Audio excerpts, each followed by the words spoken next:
que si je ne vous fais pas la peau, je me rase les moustaches et me coupe le nez. Et coupe-toi les couilles avec pendant que t'y es. Viens parler, Fatima, ça lui apprendra à nous insulter. Bon, on passera la nuit ici s'il le faut. Hein. On va lui montrer de quoi le sexe faible est capable. Samia, viens surveiller la porte, on sait jamais. J'aimerais partir, s'il vous plaît. Personne ne sort. Je suis seule. Si je t'ouvre, il risque de rentrer. Moi aussi, je dois rentrer pour faire la soupe à mon vieux. Oh non, mais c'est de soupe pour une fois. Ouais, mais elle vient de rien manger, ses dents sont ici. Aïcha, Myriam accouche. Myriam? Quelle Myriam? Non mais... c'est une blague? Non, ce n'est pas une blague. Non, elle est dans la cambuse, en chair et en os, avec un gros bébé qui t'attend pour sortir. Et tu ne nous as rien dit, tu te rends compte des risques que tu nous fais prendre?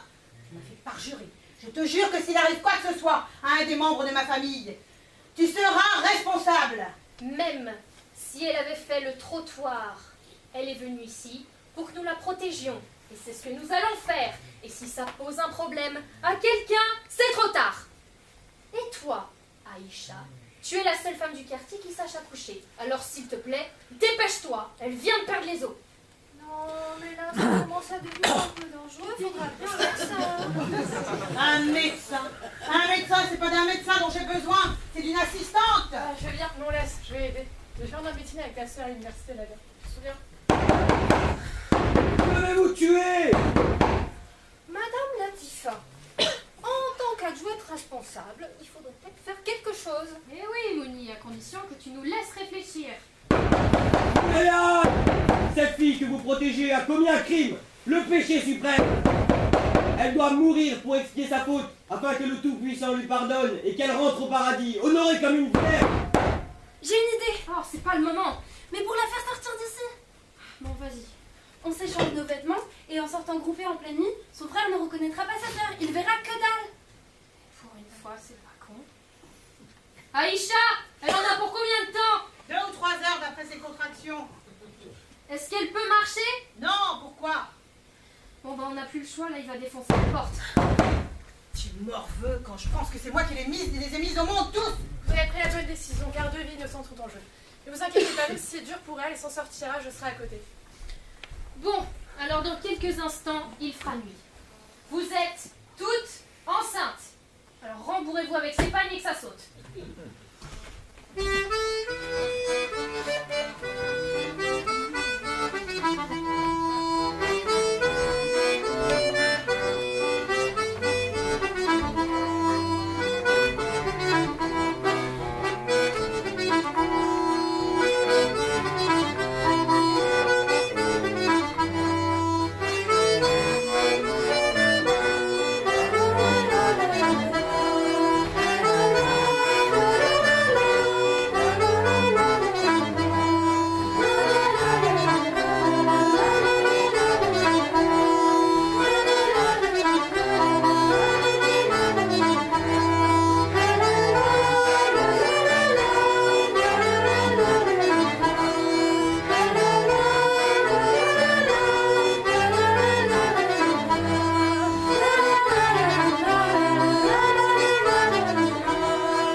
Moi, je ne fais pas comme ma mère.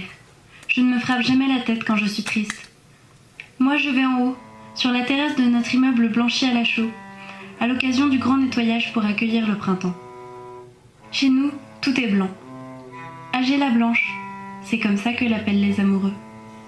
Depuis ma terrasse, je regarde la mer, là-bas, au loin, coincée entre 2 immeubles blancs eux aussi. Parfois, il y a des bateaux. On dirait des goélands géants chargés de poissons encore vivants dans leur ventre.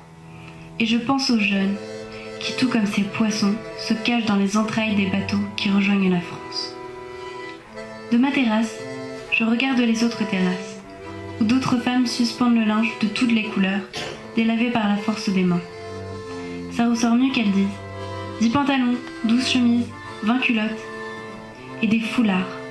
Surtout des foulards qui souvent se détachent et s'envolent, emportés par le vent, attirés vers la mer eux aussi.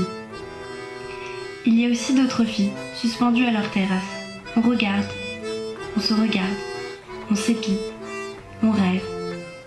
Puis d'un seul coup en même temps, un cri attire notre attention vers la rue en bas, au pied de l'immeuble. Des enfants qui courent de partout. Ils crient, ils gigotent, ils sautent et butent. L'équipe des enfants de l'immeuble de gauche vient de marquer un but à l'équipe de l'immeuble de droite, avec leur ballon de fabrication locale, fait d'un sac poubelle bourré de vieux journaux, que leurs pères ont fini de lire et que leurs mères ont déjà utilisés pour faire briller les vitres. Les petites filles à côté jouent à la mariée.